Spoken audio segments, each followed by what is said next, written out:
ಡ್ರೀಮ್‌ಎಐ YouTube ಚಾನೆಲ್ಗೆ ಸ್ವಾಗತ. Like, share, subscribe ಮಾಡಿ. ಹಾಗೆ ಲೇಟೆಸ್ಟ್ ಅಪ್ಡೇಟ್ಸ್ಗಳಿಗಾಗಿ ಬೆಲ್ ಐಕನ್ ಒತ್ತಿ. ಬನ್ನಿ ಶುರು ಮಾಡೋಣ.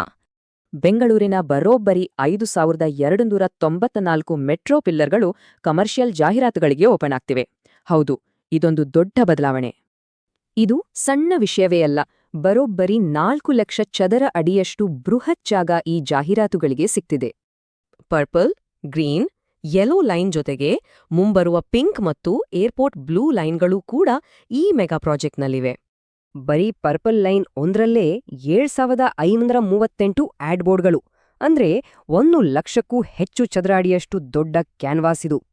2018ರಲ್ಲಿ ಹೈಕೋರ್ಟ್ ಬ್ಯಾನ್ ಮಾಡಿದ ನಂತರ ಬರೋಬ್ಬರಿ 7 ವರ್ಷಗಳ ಗ್ಯಾಪ್ ಇತ್ತು. ಈಗ ಹೊಸ ಬೈಲಾಗಳೊಂದಿಗೆ ಇದು ಮತ್ತೆ ಜೀವ ಪಡೆದಿದೆ. ಈ ಹೊಸ ರೂಲ್ಸ್ ಪ್ರಕಾರ ಜಾಹೀರಾತಿನ ಆದಾಯವನ್ನ ಬಿಎಂಆರ್ಸಿಎಲ್ ಮತ್ತು ಬಿಬಿಎಂಪಿ 50-50 ಸಮಾನವಾಗಿ ಹಂಚಿಕೊಳ್ಳಿವೆ. ಇಲ್ಲಿ ನಾನ್ ಫೇರ್ ಆದಾಯ 54 ಕೋಟಿಯಿಂದ 145 ಕೋಟಿಗೆ ಜಿಗಿದಿದೆ. ಅಂದ್ರೆ ಬರೋಬ್ಬರಿ 168% ಭಾರೀ ಏರಿಕೆ ಇದು. 7 ವರ್ಷಗಳ ಈ ಕಾಂಟ್ರಾಕ್ಟ್ನಿಂದ ಬಿಎಂಆರ್ಸಿಎಲ್ ಪ್ರತಿ ವರ್ಷ ಕನಿಷ್ಠ 83 ಕೋಟಿ ರೂಪಾಯಿ ಫಿಕ್ಸ್ಡ್ ಆದಾಯ ನಿರೀಕ್ಷಿಸುತ್ತಿದೆ. ಗ್ರೇಟ್ ಅಲ್ವಾ? ಆದರೆ ಟೆಂಡರ್ ನಿಯಮಗಳು ಸಿಕ್ಕಾಪಟ್ಟೆ ಸ್ಟ್ರಿಕ್ಟ್. ಬಿಡ್ಡರ್ಗಳು ಬರೀ ಜಾಹೀರಾತಿನಿಂದಲೇ ವಾರ್ಷಿಕ 105 ಕೋಟಿ ಟರ್ನೋವರ್ ಮಾಡಿರೋದು ಕಡ್ಡಾಯ. ಇದರ ಜೊತೆಗೆ 2 ಲಕ್ಷ ಚದರ ಅಡಿ ಅಥವಾ 500 ಮೆಟ್ರೋ ಪಿಲ್ಲರ್ಗಳನ್ನ ಮ್ಯಾನೇಜ್ ಮಾಡಿದ ಎಕ್ಸ್ಪೀರಿಯನ್ಸ್ ಕೂಡ ಏಜೆನ್ಸಿಗಳಿಗೆ ಇರಲೇಬೇಕು.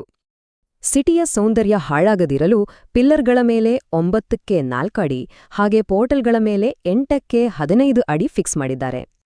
ಬರೀ ನಾರ್ಮಲ್ ಪ್ಯಾನಲ್ಸ್ ಮಾತ್ರ ಅಲ್ಲ, ಹೈಟೆಕ್ ಡಿಜಿಟಲ್ ಎಲ್ಇಡಿ ಸ್ಕ್ರೀನ್ಗಳನ್ನ ಬಳಸಿ ಆಡ್ಸ್ ಮತ್ತಷ್ಟು ಅಟ್ರಾಕ್ಟಿವ್ ಆಗಿ ಕಾಣಿಸಲಿವೆ. ಕೇವಲ ದುಡ್ಡು ಮಾತ್ರವಲ್ಲ, ಪಬ್ಲಿಕ್ ಸೇಫ್ಟಿ ಹಾಗೂ ಕ್ಲೀನ್ ಇಮೇಜ್ಗೆ ಆದ್ಯತೆ ನೀಡುವ ಜಿಬಿಎನ ಸ್ಟ್ರಿಕ್ಟ್ ಗೈಡ್ಲೈನ್ಸ್ ಇಲ್ಲಿ ಪಾಲಿಸಲಾಗ್ತಿದೆ. ಬಿಡಿಸಿದ ಆರ್ಟ್ ವರ್ಕ್ ಇರೋ ಪಿಲ್ಲರ್ಗಳಲ್ಲಿ ಆಡ್ಸ್ ಬ್ಯಾನ್, ಬದಲಾಗಿ ಲೋಕಲ್ ಕಲೆ ಉಳಿಸಲು ಮೀಡಿಯನ್ ಜಾಗದಲ್ಲಿ ಮಾತ್ರ ಪರ್ಮಿಷನ್ ಇದೆ.